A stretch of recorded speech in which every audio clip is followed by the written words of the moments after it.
Welcome to the Imaginal Roots podcast, where we explore the transformational possibilities and potential that lie within everyone and everything. Through inspiring conversation, we will discover our community roots, our shared connections, and imagine transformative new stories into being.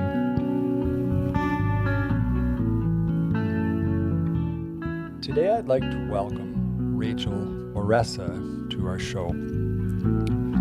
I met Rachel, I think, 3 or 4 years ago at the Wapaka Farm Market. Was really interested to get to know more about her farming practices and what she does.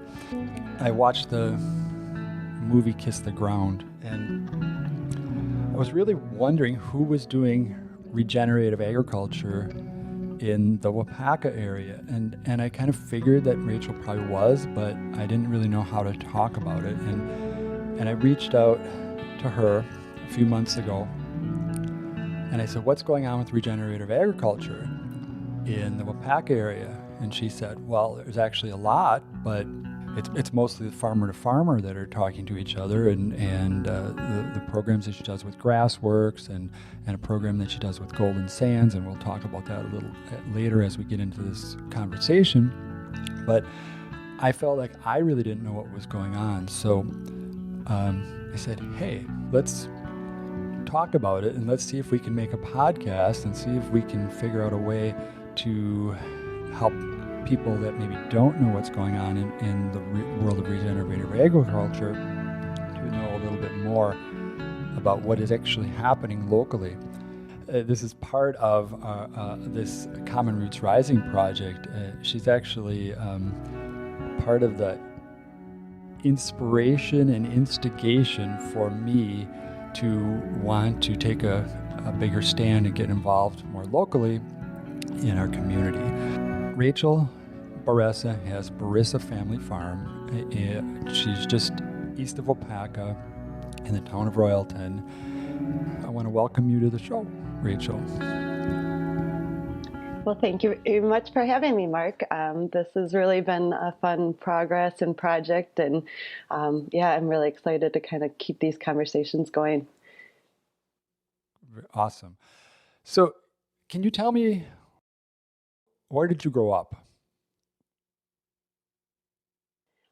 So I am a 5th generation farmer here in rural Wapaka County. I was born in the same farmhouse as my grandfather on the other side of Royalton. Eder was my maiden name, and I was born on Eder Road. And when I was in 1st grade, my dad moved off of the home farm to the farm we're at now. My parents were dairy farmers and still are dairy farmers. So farming has just kind of always been part of my life. I never anticipated being a farmer myself. I graduated high school and then moved down to Madison, where I lived for a number of years. I did end up going to school as an agronomy undergrad major with a certificate in environmental studies, and then went on to agroecology master's program there. After being in school for a while in research, my research was on different weed communities in different cropping systems.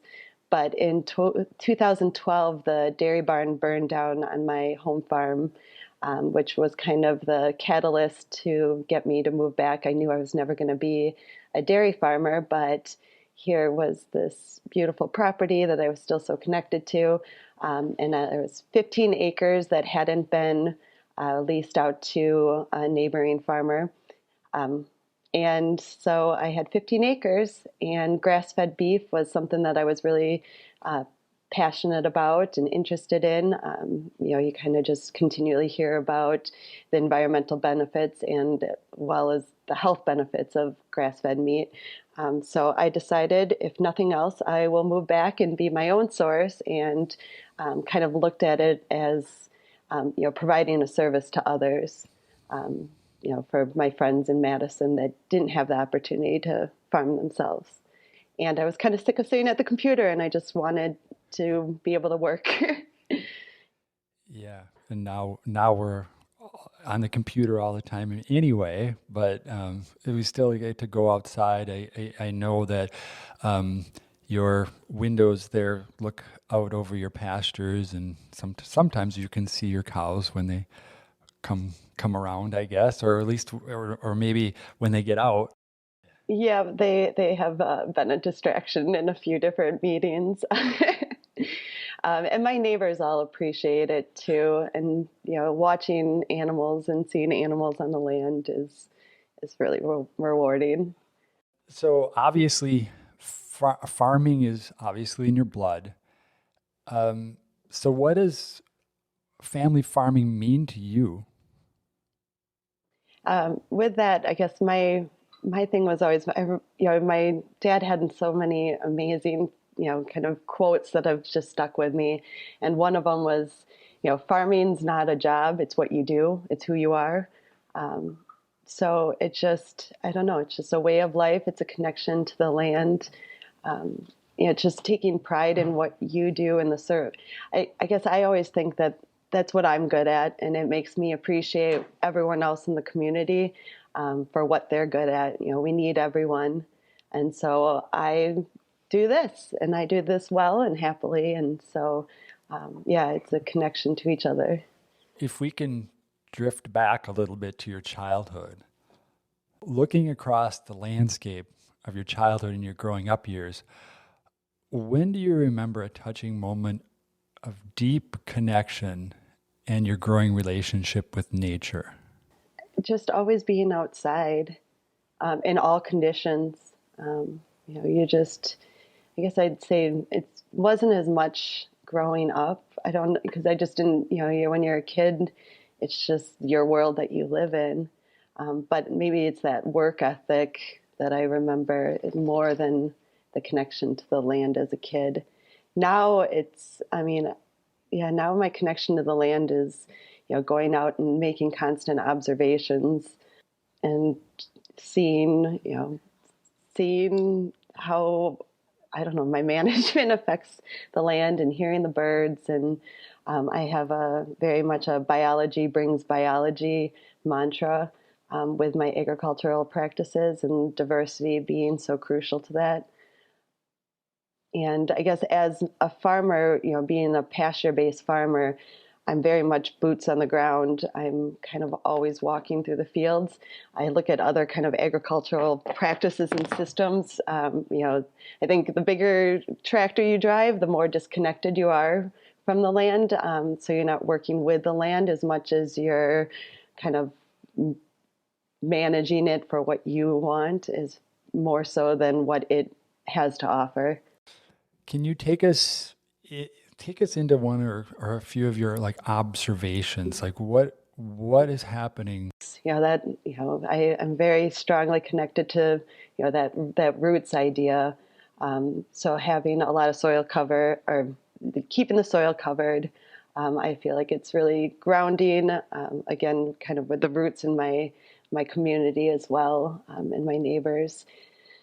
It's a system. You need all the parts. So how would you know that your soil is working for you? And what do you look for in these roots? Like when you go out there and observe, what are you seeing? What are you looking for? Well, I want the grass to be growing a lot, and so a lot of it, as an agricultural producer, is kind of still based on that yield. But I would like to see, when I look down, again, that diversity.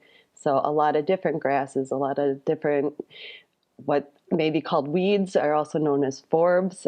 So broadleaves and the clovers and legumes. I'm looking for as much diversity in each, each time I look down. I want to see a lot of different stuff down there. No bare ground, leaving enough residual and allowing enough rest is kind of my keys for my management. You mentioned a lot of different legumes. What is the other words you used? Forbs. So in the three primary components of a pasture system. What are forbs? Forbs are weeds. Those would be like plantain. What else would be dandelions? Chicory? Those kind of non legumes are ones that fix nitrogen, would be your clovers and alfalfa and trefoil.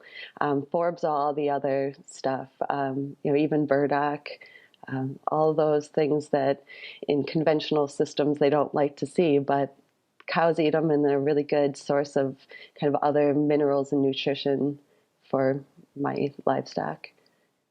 So in like a pasture, in a grazing operation like you have, you want as much of that variety as possible. Why is that important?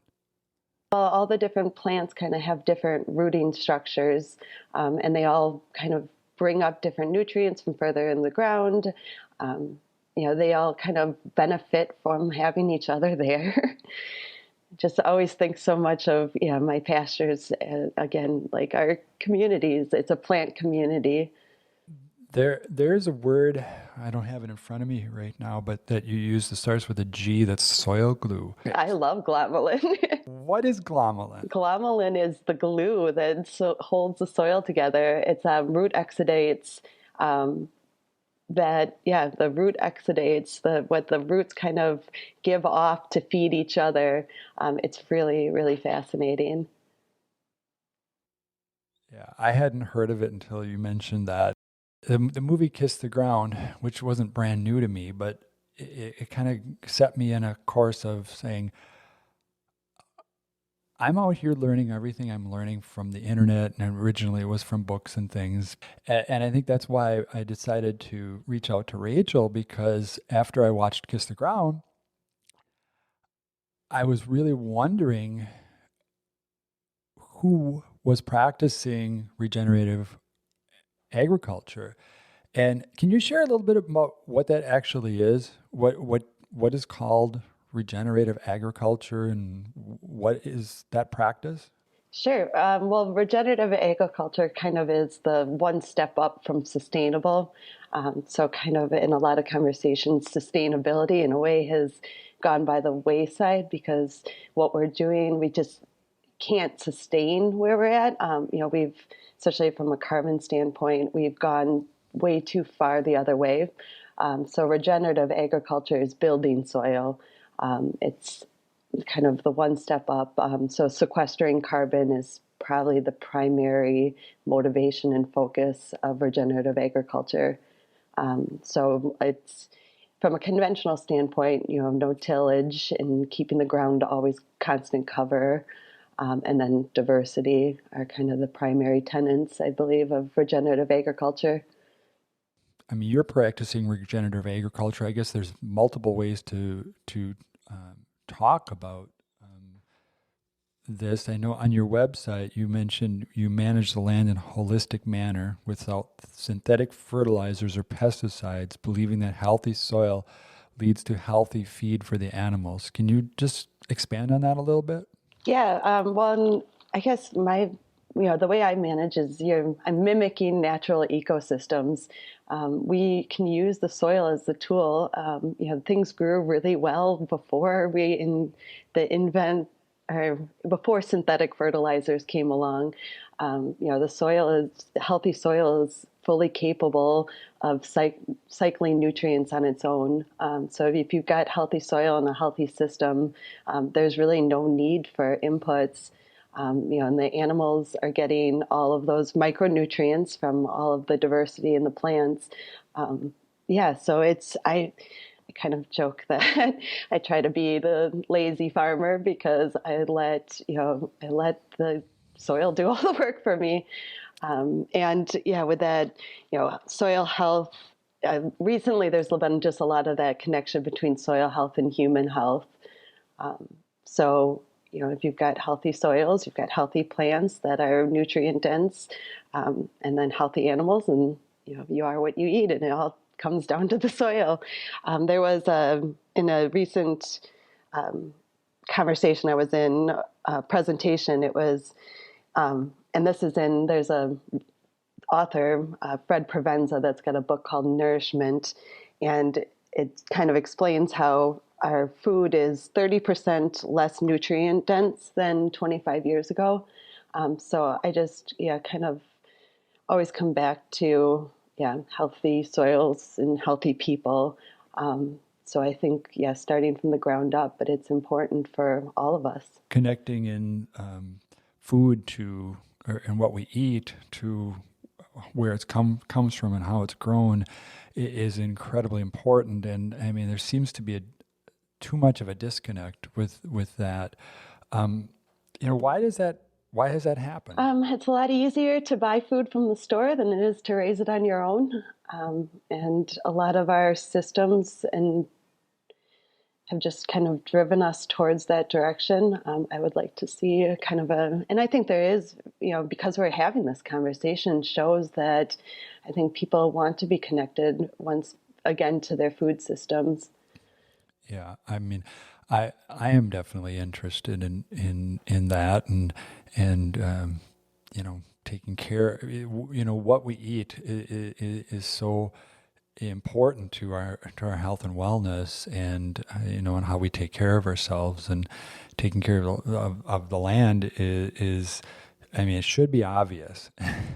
And I guess I want to make it be more obvious as part of this initiative, and part of talking with you, and part of the project that we're working on with Common Roots Rising is a big aspect of growing our community awareness of where our food is coming from and who is growing that or managing that for us, and making that as local as possible is something that I feel is super important. And that's why I'm really happy to find you to be able to talk about this, because I can actually take this, not in so much somebody in a distance, but somebody that, is in our local community that has awareness and is an advocate for regenerative agriculture and healthy food. So can you tell me what you went to college for a little bit, and explain, why you went to school for what you did?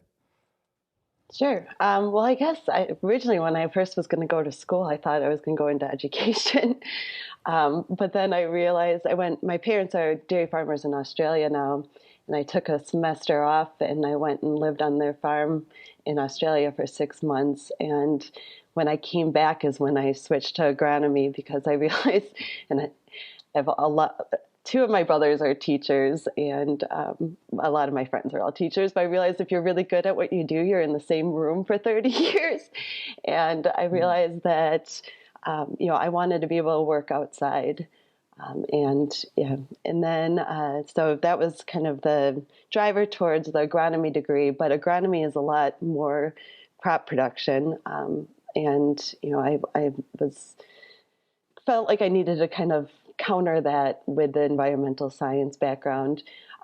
But really, it was my master's degree in the agroecology program that I think has done the most to shape my views and direction and place in this world. The agroecology master's program was a cohort-based group or program. So there was 14 in my cohort, and we were in all of the different kind of departments at the university. And so the other side of it was a lot of rural sociology as the key component. One of the chairs of that program is a rural sociologist. So through that lens, I learned a lot more about kind of just rural communities and how agriculture impacts rural communities, and culture and the aesthetics and kind of those other values of agriculture that just aren't really addressed through the production lens. And then learning about kind of more of the Farm Bill and how government programs impact agriculture. It was, in hindsight, really did provide me with a lot of context moving forward. And then when I moved back up here was when I kind of had left that bubble. And so for a long time when I was first back here, I felt surrounded by just conventional farmers, and I really kind of missed having that fuller view, which is kind of then when I found Farmers Union, really, it was what I needed. And the conversations I had missed having, I was once again able to have again. So what drew you to studying rural ecology and then rural sociology, actually. Because I mean, I don't know how many people realize that rural sociology is part of rural ecology. Yeah, I think that's because of my farm background and still my connection to, my rural roots and just, I appreciate so much that is rural communities. I think the culture is just so fun and amazing. And I used to lament my thick Wisconsin accent, and now I take great pride in it. So yeah, it's just, you can't have one without the other. And seeing Right, just how these things impact my right, neighbors. And I don't know, I look at my neighbors as family. We all need each other. right. Totally. I didn't really realize I had an accent until I moved out. We lived in Hawaii for a few years, and people would say, "Are you from Canada?" We've been back in the area. I grew up actually in Hortonville, not far from New London and Royalton, and grew and spent most of my young life on Bear Lake, which is not far from you at all. At least for me, I realize a deep grounded appreciation to the life that we grew up in. At least that's how I feel. What do you? Is that how? It sounds like that's kind of how you feel too. Because I don't feel like unless you grow up in it, you can kind of really appreciate it. I don't know, it just makes you kind of who you are or that helpfulness. I was recently driving through the northern part of the state and wasn't 100% sure that my car was in a great position. But all of a sudden I realized I was surrounded by farmers. And if I broke down, there's going to be someone right there that is willing to drop everything and help me and would have the knowledge and know how to fix anything. And it was just really reassuring. And I had just realized that I'm not sure that people kind of appreciate that. Yeah, yeah. I mean, actually, that's kind of an unknown thing, and I mean, this world, like when you come from that, and you can say, "Oh, that's available to me," as opposed to, "Well, this might be scary, and I can't trust anybody to possibly help me," I mean, that's a beautiful realization.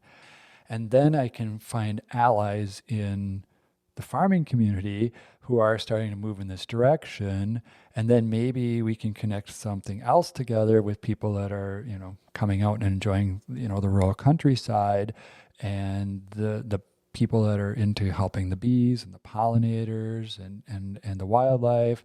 And I don't know how much those worlds, cross over and interact with each other, but it doesn't feel like they do a lot. Yeah, so like we said, there's probably a million other kind of caveats to, the agricultural system and our food systems in general. What does ecology mean to you, especially in the context of rural ecology? Because that's what you have your master's degree in. Is that correct? Well, agroecology was my Okay. master's. Agroecology.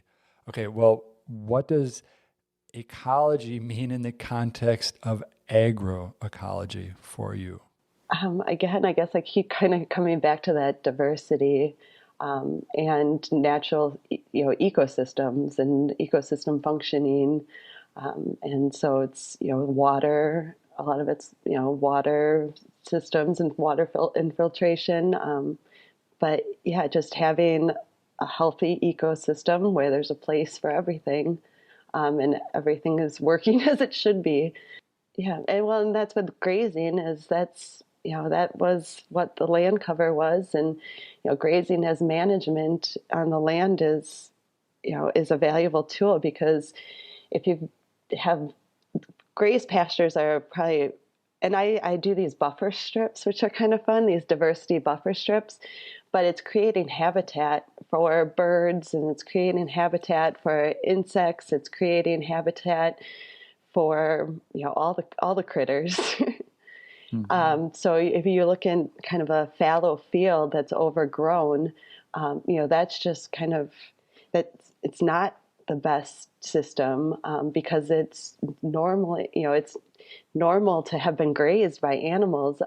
Even along stream banks, they've shown where by grazing it increases the root structure, of those plants. So even along streams, if you go through with animals and graze, just once, it's very much management, not overgrazing, but that they've shown, along like trout streams and such, that by having the animals go through there and creates a healthier community along there and improves the water quality.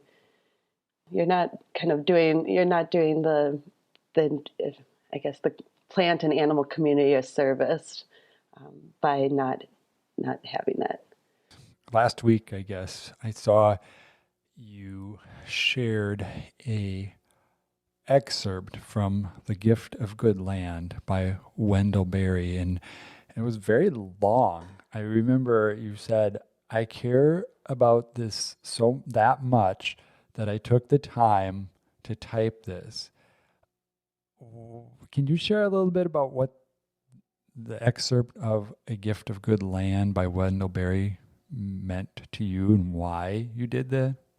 I guess, yeah, it's kind of that rural kind of communities are, right now there's just kind of a real backlog at processors. And so, for any new farmers getting started, they don't have any access to dates, but it was more kind of this government regulations that, for dairy farmers and for small meat processors, different government regulations have made things so much harder for small producers and small farmers.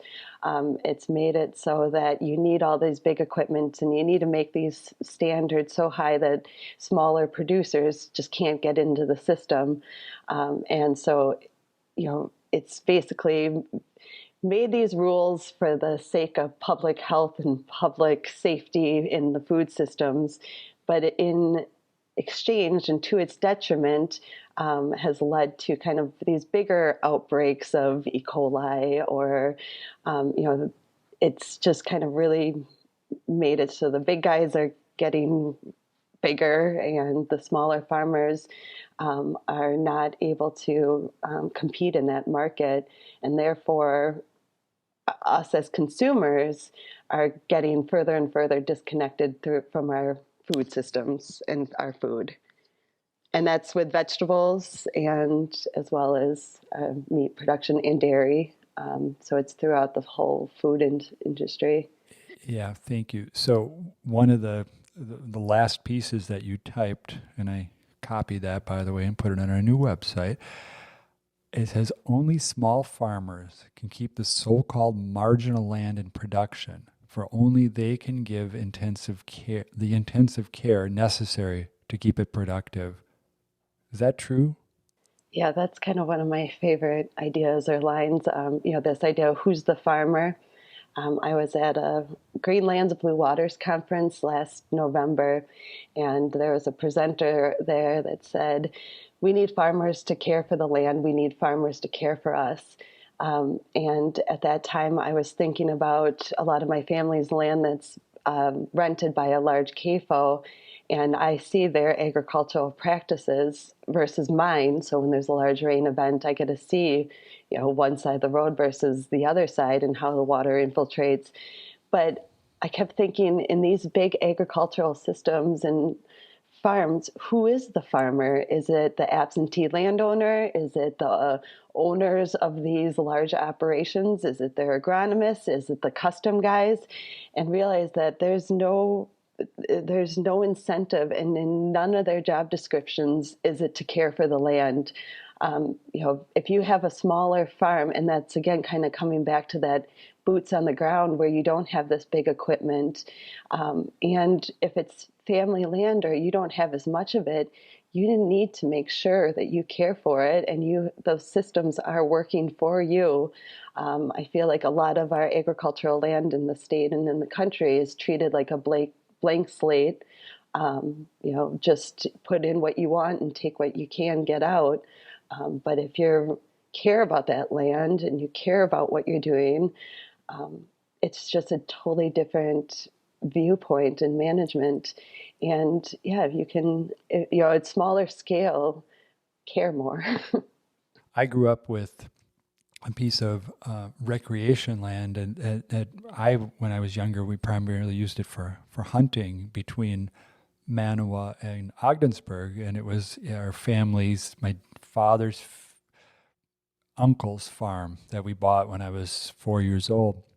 And I remember um, all these small fence rows, maybe, you know, 10-acre fields with a fence and another 10-acre field with a fence. And when I think I was 10 or 12 or 14, somewhere in there, my my father had been leasing the farmland out to the neighbor farmer, and he was more of an old school farmer with smaller equipment. And my dad had the opportunity to find another person to lease the land and get some more money, because I mean, we didn't have a lot of money, so there was this, okay, well, how can we pay for our land and pay for the taxes a little bit more? That was our recreation land, and we had about 30 acres of woods, and we used it for hunting. But so when he found this other farmer with this bigger equipment, of course, and I'm like 12 or 14, and my dad is all excited. Yeah, he's going to take out all the fence rows, and he's going to open all this stuff up, and then he'll be able to get all over the place and plant his corn and whatever else he wants to do. And I was like, I'm using my experience with this land isn't so much from an agricultural standpoint. It's from taking, just having all these interesting things here. So the next year, we had a middle lane that we would drive to the back. Our woods was in the back, and we had a pond, and we'd use that, especially in the fall, but, all through the year.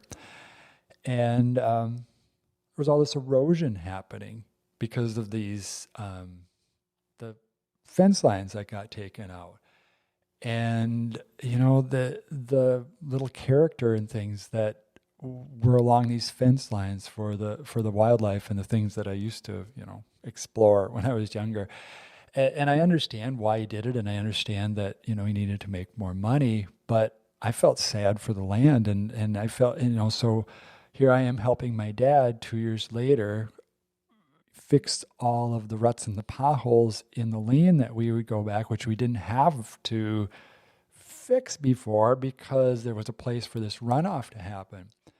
And I remember when I first started talking to, well, you, but then I can't think of what the agricultural organization, but when we first moved we have 18 acres here, and I started looking at, well, what can I do to take care of it? Well, I find there's money available to encourage people to put shelter belts and like fence lines back in. And I'm like, oh, well, we used to have that. This was in the middle 70s. And this book, Wendell Berry's book, was published in 1977.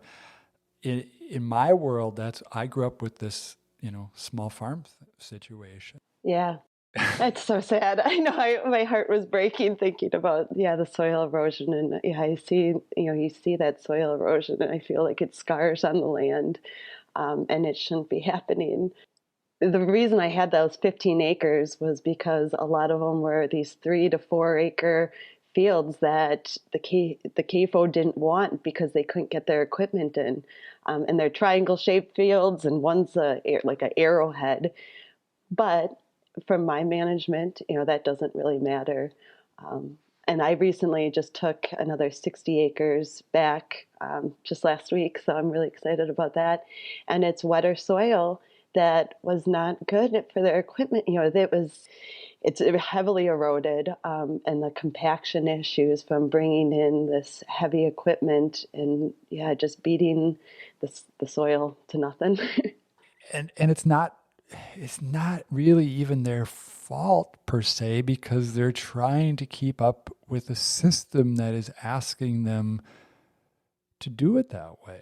Yeah, and I've kind of encouraged people to switch from it shouldn't be, and this is, kind of farmer talk, but, rather than yield per acre, profitability per acre, or, because those systems are not, there's a lot of flaws in them. And then, and then if you want to get into drinking water and nitrates in our drinking water too, and what an issue that is from excessive use of fertilizer and erosion and runoff, that's a whole nother part to it. Whole another big topic. So I really appreciated that you took the time to share the gift of good land. I am not I've heard of Wendell Berry, but I'm just learning more about him and his experience. I come from more of a conservation background. I actually went, I don't know if you know this, but I started college for fisheries management. I grew up on Bear Lake fishing all the time, and I loved it so much, so I thought, well, maybe I can do that for a job.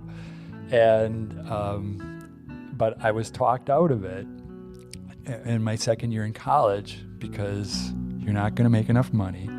Go into business, something that's more flexible. And I'm happy that I did that. I had businesses, but I also sometimes wish that I would have found a way to maybe, find my way to work in conservation. So I feel like in some ways, now that I'm kind of in another stage of my life, it's kind of an opportunity to give back and connect with some of this conservation and some of our other friends who I'm also talking about from a resource conservation and agricultural conservation standpoint.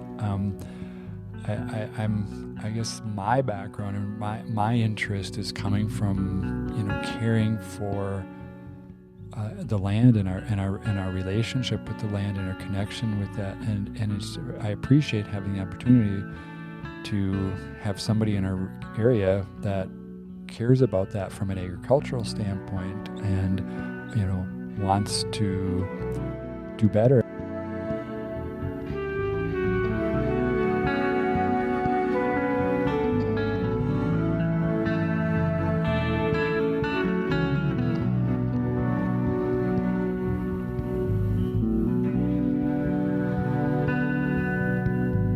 Imaginal Roots with host Mark Gehrke is a podcast from Common Roots Rising. Through engaging conversations with creative leaders, we're exploring our community roots and connections as we imagine transformative new stories and culture into being.